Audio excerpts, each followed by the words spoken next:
Para siyang kape. Para siyang barako. Barako na kape.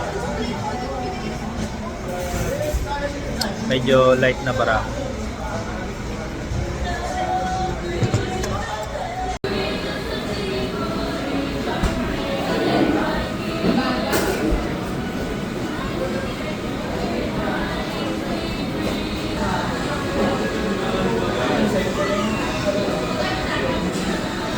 Tapang na.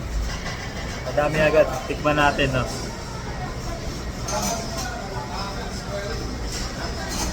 Amoy aparador. Siguro yung seaweed yun. Lagkit, oh.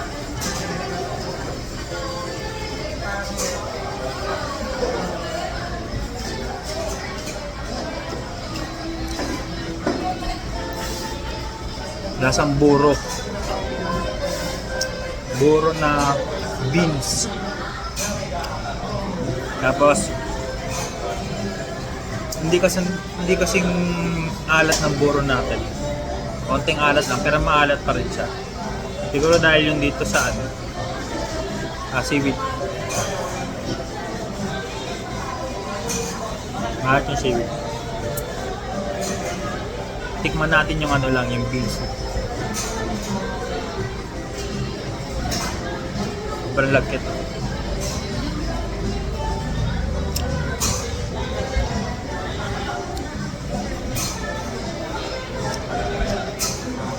Yung beans wala masyadong lasa, onting alat lang. Yung nagpapaalat talaga yung seaweeds. Haluin mo na. Wala nang ginagawa ng mga hapon. Tapos kain na ulit natin.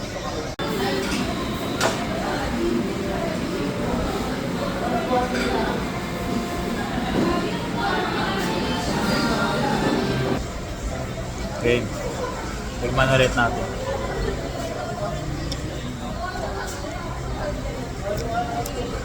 Mas okay siya pag inalo ng sobra. Kaya pala inalo mo na ito ng mga hapon. Parang balance lang yung niya. Balance niya yung lasa niya. Tulad kanina sobrang alat. Ngayon parang na-light na yung alat. Malamig siya na beans. Okay naman. Good experience. Si Claire nga pala guys. Natikman niya na daw to. Ano masasabi? Natikman ko siya actually first time ko sa Yayoy at sa Mega Mall. Kasi masasabi ko, ayoko yung texture niya. Nagli-leave siya ng flavor. Naiiwan yung flavor niya. Parang alam niyo, umiinom kayo ng tubig. Yung may lasa. Parang gano'n. Ayoko nga, hindi ko pwede. Ayan. Hindi nga bet. Pero sa akin okay naman siya. Good experience. Tatanungin mo ako, order ako ng neto ulit. Pwede naman, no? Pagka kunwari, masarap siguro nga ito, pulutan. Alat. Pero kung kung kakain ulit ng ganito, hindi naman na siguro, no? Kung kunwari every meal, order ka nito, hindi. Parang lang, pag na-miss mo lang siya, no? Kunwari, once a month, twice a month. Pero overall, okay na.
Beso mo.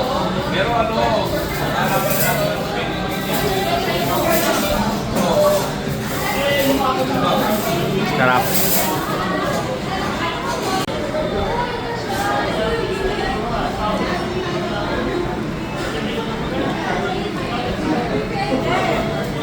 Malakas yung lasa nito eh. Konti lang. At siya ginger.